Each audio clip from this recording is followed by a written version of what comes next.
coming, dear? Well, fine, Mom. Page 1. You were on page 5 yesterday. Well, I made a mistake. I started over. I killed a hero. Oh, Michael, you didn't. How could you possibly kill the hero? Well, at the time, I hadn't planned on him being the hero, but he became such a lovable character that after he was dead, I missed him. You writers do have problems. Now, can I watch television now? Michael's working. What's he doing with my pipe? Well, all writers smoke pipes. I don't get it. So now he's got to be a writer. How long's this going to last? Now, Joe, we must encourage Michael. He has a week's vacation. He's going to write a book. You should feel proud. You mean I can't watch television for a week? Through for tonight. You can turn on the television as soon as he finishes this page.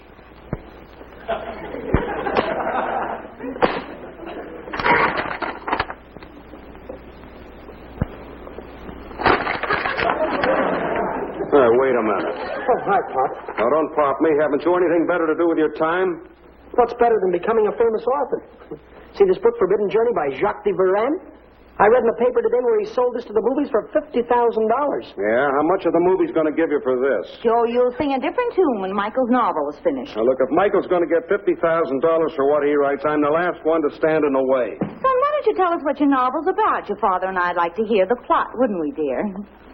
Yeah, sure. Well, I just have the germ of an idea. It hasn't quite crystallized yet. But I see the setting in the steaming jungle, the Amazon, world's largest river, where man has yet to win a foothold against the forces of nature. Beneath the underbrush squirm boa constrictors and armadillos. Sloths dangle from trees and red-eyed vampire bats fill the night. The jungle stillness is suddenly shattered by the blood-curdling cry of the macaw.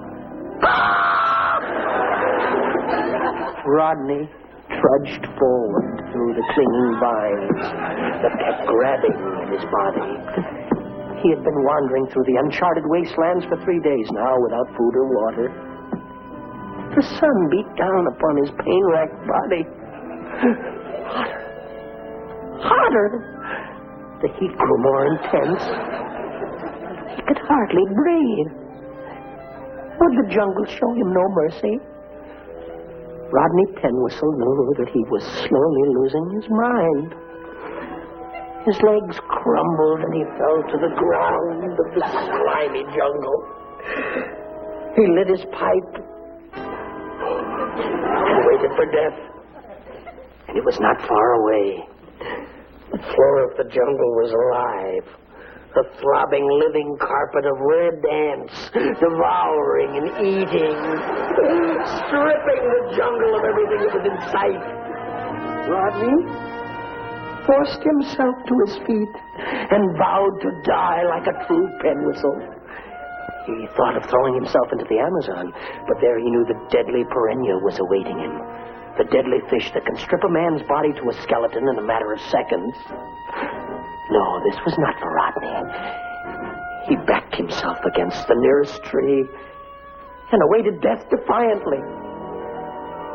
But above him, unaware, in a branch, slowly, silently, slithering down towards him was a boa constrictor. I know what I thought. Okay, Michael, go on with your story. Oh, that's as far as I read. I thought that was your story. You read it? Sure, that's the story I was telling you about, Forbidden Journey. You're going to make a movie out of that book. Nobody will pay any attention to that kind of stuff. Well, I'm going to have Mr. de Varenne autograph the book for me tomorrow. And you can sure give him an acting lesson. I'm going to turn on television. Look out for the boa constrictor! Very funny.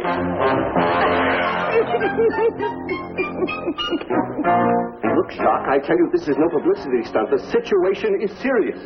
Ça n'a fait rien. Ça n'a fait rien. It's just what I've been trying to tell you.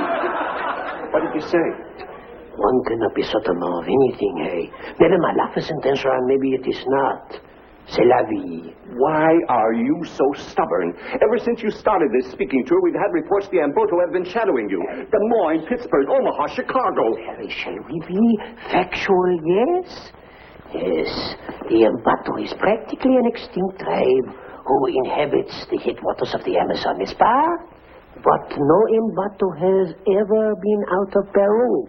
It says so in my book. But before you came along, nobody ever broke into their forbidden city. There's a curse that goes with that, right? Peut-être oui, peut-être non. Ça ne fait rien, Harry. What about that native girl you married and ran out on, that Samal dame? I did not run out on Samal. That was misunderstanding, n'est-ce pas? How was I to know when I took the patawa fruit from her hand and drank of the juice that this was a marriage ceremony? Ignorance of the law is no excuse. When in Rome, lay off the patawa fruit. We will have no more silly talk about Mbato in America, eh? Right now I am more concerned with the California drivers. Yes? That is my schedule for today. Entree! Watch it. Don't let just anybody walk in. For Monsieur de Varenne. Oh, thank you. Here you are. Thank you, sir. Greetings from a friend. Hey, that's nice fruit. Really cost something. Yes. Sacré bleu. C'est impossible. What's wrong? Regardez. Is there a worm in it? Patawa fruit. The Mbato. They are here. Who is it? Myckey Mulligan, sir. Is that an Mboto name? What do you want out there? I'm an admirer of Mr. de Varenne. I wondered if he would mind autographing a book for me, please.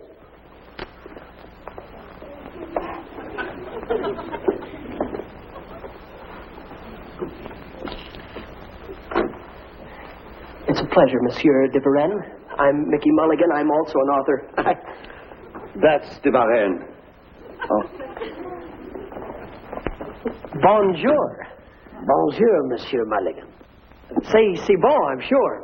After I write my first novel, I'm going to live just like this.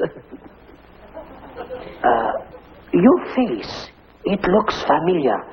Have I not seen you someplace before? You look familiar to me, too. Do I know you? Perhaps we met at Capri? Deauville. No. Cannes. No, perhaps it was the Pomona Fair? Muscle Beach, maybe. Were you on the glass-bottom boat in Catalina last year? Glass-bottom boat? Bottom boat? Jacques, could I talk to you a minute? Pardon, monsieur.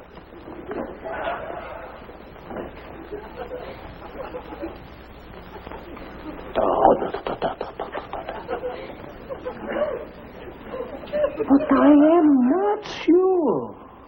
Here, I'll prove it to you.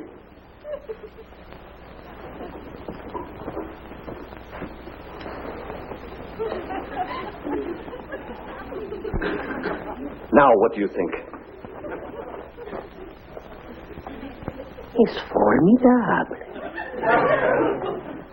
He looks like my twin brother. Do you get the picture, Mulligan? Can't see much of anything with these on. Monsieur Mulligan, you said a moment ago that you would like to perhaps someday live in this manner, yes? Oui, oui. How would you like to be the author of Forbidden Journey? I'd like it very much, but gosh, I could never be that lucky. Perhaps you can. How would you like to trade places with me and be Jacques Perrin? Me? Be you? Oh, that's impossible. We don't even look alike. No? I'm short, and you're short. My hair is reddish brown, and yours is... My nose is... Yours... Gee. Shall we say $100 a week plus expenses? All you have to do is take Jacques' place at interviews and autograph parties and stuff like that. But... You wanted to be a writer. You're a writer. Perhaps, Harry, we should not rush Monsieur Mulligan. We should tell him why we want him to take my place, yes? You see, Monsieur, I have, how you say over here, many friends. And they pester me. Yes.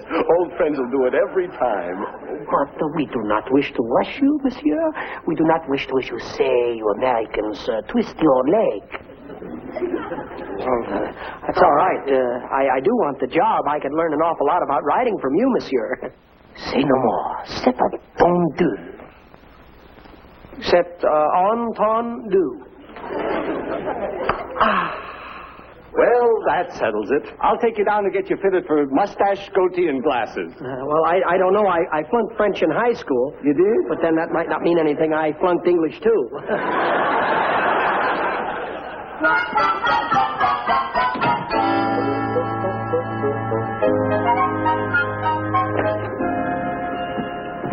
Brace yourself, Jacques. We're ready for the unveiling. Oh, this is good. I have just finished the speech. He is to make at the Book and Author Club. Presenting the famous author, Monsieur Jacques de Varenne. Voila!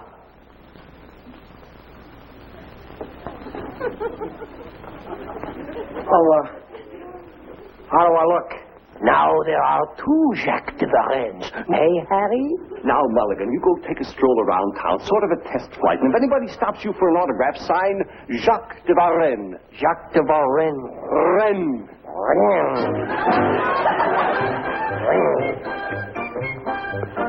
Bon voyage.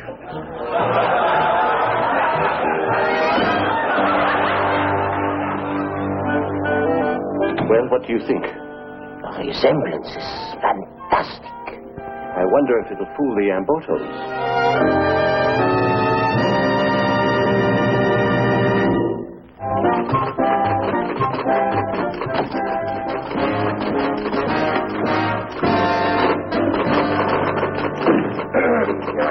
Pardon, mademoiselle. I'll be with you in a minute, Mickey. I am Jacques de Varenne, a famous French author. Mickey Mulligan, what on earth are you up to? I do not understand. I've only been in this country for a few days. Who is this Myckey Mulligan? Someone I know with a very bad French accent. You American women, you make us a joke. You have such savoir, so joie de vivre. Chic, I kiss your hand, mademoiselle. Why, Monsieur de Varenne, you're molting. Would you touch? Well, what have we here? Trick or treat? Oh, I am at your service, monsieur. I am Monsieur Jacques de Varenne. If it's a duel, I'm sorry I'm busy right now. But I can meet you tomorrow morning behind the bowling alley. Shall we say paper clips at 50 paces? Monsieur, I have never been spoken to like that in my life. Look, Mulligan, you've got a whole week off with pay. Now, why don't you take advantage of it? The rest is doing me a world of good. Mr. Brown, I'm doing a very big job for somebody, and, well, if you see anybody that knows me, don't tell them who I am, please. Mulligan, you can rest assured that's something I'll never admit. Thank you. Pat, when Charles Boyer leaves, will you type these notes up for me, please? Vive la Mulligan.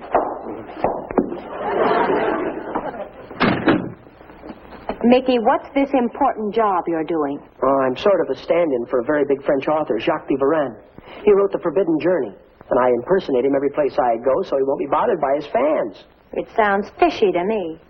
Fishy? I get $100 a week and all expenses paid. It really sounds fishy to me. It's just a break for me that I look like Jacques. Well, Mickey, do me a favor. Be careful, huh? Don't you worry about me, my chérie. Jacques de Varenne. Auf Wiedersehen. Oh, it's Jacques de Varenne. Madame.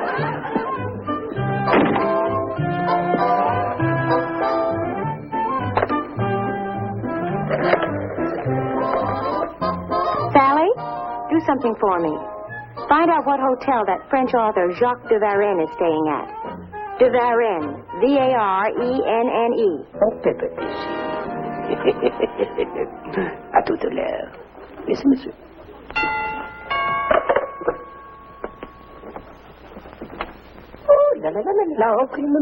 Mickey, I have no time for masquerades. Where's Mr. de Varenne? Oh, but I am Monsieur de Varenne. Oh, Mickey, please. I am Miss. When is he coming back? I've gone nowhere. If you only tell me what you wish I could Mickey, help. would you please stop pretending to be a Frenchman and take off that ridiculous goatee? Well,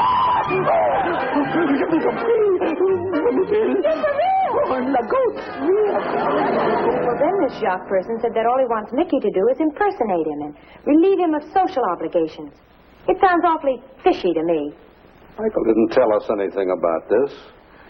When I left this morning, he said he'd be back in 2 hours. And now, a few minutes ago, he phoned to say he wouldn't be home for dinner. Joe, do you suppose he's all right? There's something sinister about this de Varenne. I didn't like his looks, and I don't believe a word he says either. I think we'd better go check on this. If there's any person in the world that looks exactly like Michael, this I've got to see. Come on, guys. Mickey, I do not want you to leave the hotel until I return. I do not want anyone to know that I have left. N'est-ce pas? Sure. Oui. Just make yourself at home. Don't worry about me. I'll probably finish reading your book. Au revoir.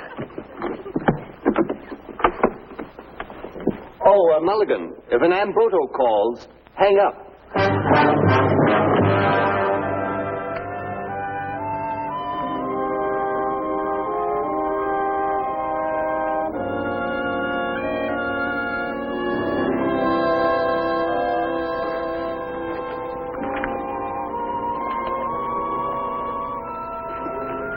The true source of the mighty Amazon River is a little mountain lake lying in the heart of the Peruvian Andes. In this unexplored region, the strange tribe of the Ambotos dwells.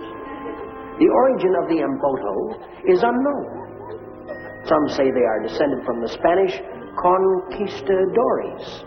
Others claim they are related to the ancient Incas. The Ambotos themselves say they are descended from the sun. Centuries of life in the heart of the Amazonian jungle has given the Amboto the ability to move about as quietly and stealthily as a jaguar. They can be in the same room with you, and you won't even know they are there. The principal avocation of the Amboto tribesmen is hedge shrinking.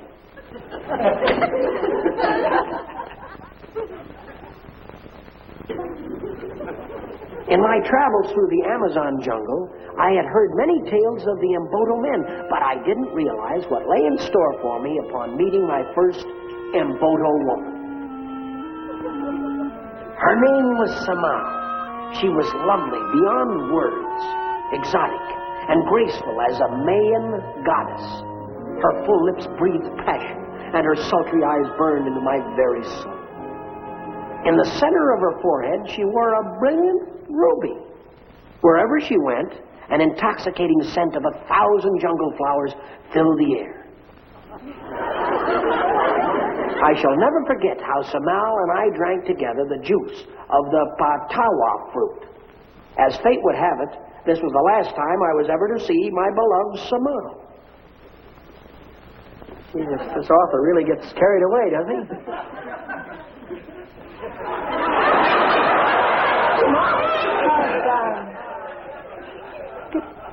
Get back in the book. Samal Miss husband. Samal see. Pardon me, but what is that you've got in the middle of your forehead? Samal have this since she's 16 years old. Oh, I have some salve at home. I think it'll clear it right up for you. Husband, look tired. Look, miss, I'm not your husband, you see. Samal, you're obedient slave. Eat, husband. Well, I don't know. I'm not your husband. I've never seen you before in my life. You taste patawa fruit. Under Amboto law, you marry Samal again. What is this, a marriage license or something? Look, tell me the truth, will you please? What sorority are you being initiated into? Samal loves Jacques. Huh? Oh, wait a minute now, Samal. You're never going to take me alive. No, you're not going to... No, listen, look, I just put the glasses on. Excuse me, Mr. General, but I must speak to you. Oh, but it's me, Mickey Mulligan. I'm not Dee Varenne. My husband, remember when we do the wedding dance? No, Mr. Devereaux, it'll only take a moment of your time. I'm not Devereaux. Please, Pat, can't I don't dance like that, please. It's me, Mickey Mulligan. Oh, Mickey, it is you. Of course, who did you think it was? Who is this woman? How do I know? She came in with a basket of fruit. Mickey, you don't have to pretend to be struggling anymore. I'm sorry I interrupted. Your mother and father are downstairs. I'll tell them you don't need any help. I do need help, Pat. Listen to me, please. Can't you leave me alone? Look at Pat, look at me. You are the husband of Samal? I'm the husband of nobody. Who are you? We are Ambotos. I am Quinsat. I am Mixito. Well, I'm Mickey Mulligan. Look, can't you fellow just... You must pay, Mr. Jacques. But I'm not Monsieur Jacques. You fellows got me mixed up. Look, let me prove it to you. All right, I got too much stickum on it here. Do not think you can fool us by changing your face, Mr. Jacques. No. We are experts at changing faces. Yes. Our profession is shrinking heads. Here is a sample of our handiwork. But what is it? My half-brother. Where's the other half? Ah, good likeness. Do you not think? Yes, it's a good likeness. Here, for you. For me? Yes. Thank you. It will fit perfectly after a few more treatments. A few more treatments? Oh, look, fun is fun. But listen, fellas, are you fellas allowed to do this in this country? Oh, we have a very fine reputation. We have treated over 500 customers. No. Yes. Well, tell me, when you fellas... Bonsoir, Monsieur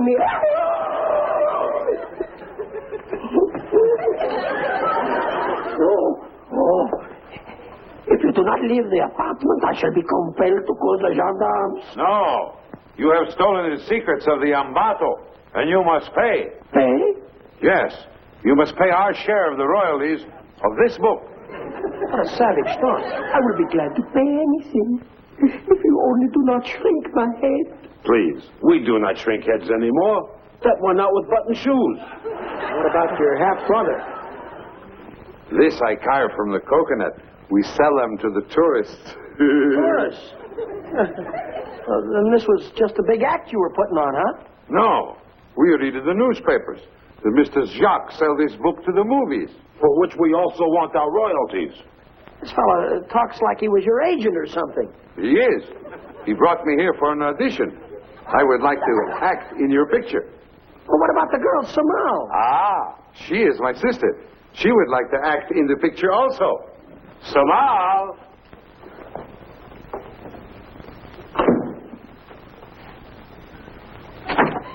Husband! All right, Deverano, whatever your name is, I'm a police officer. This whole thing smells like a bunco, and I want the facts quick. Michael, if you're in trouble, you should have confided in us. I'm not going to jump to any conclusions, Mickey. Not until I've given you a chance to explain about that woman. Yes, how about the royalties? Come on, wait a minute. We want Attention. Maybe you and I would better change places, huh?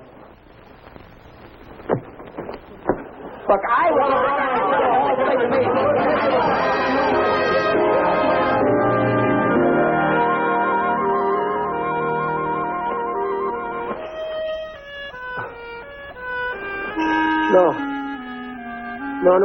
No, Samal.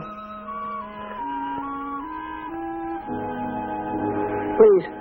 No fruit. No fruit. No, Excuse me, Amboto. I just came to tell you it's time to get up. Oh, God. We thought when you finished your book on the Amazon jungle, we'd like to have parts in your picture. Oh, I quit writing that one. I've got a new one now about a boy and his dog. Maybe there's a part for me in that, too. Woof, woof. I sure made a fool of myself, didn't I? Thinking I could become a famous author overnight. You know, dear, maybe you learned a lesson from your little escapade yesterday. There are a lot of people could use a little head shrinking now and then. Always remember, never try to be someone you aren't. Yeah, you know, as a fellow once said, the only way to get ahead is to keep the one you've got. Myckey Rooney will be back in just a moment. Voila. And there you have the tasty word from the good folks who will bring you the next A. Mulligan show. Be with us then, eh? And I hope that we didn't frighten any of you out there with our little adventure tonight. Because, you know, after all, none of this could actually have ever happened. I mean, about the Embotos or the Red Ants. It was all in good fun, and I hope that you all...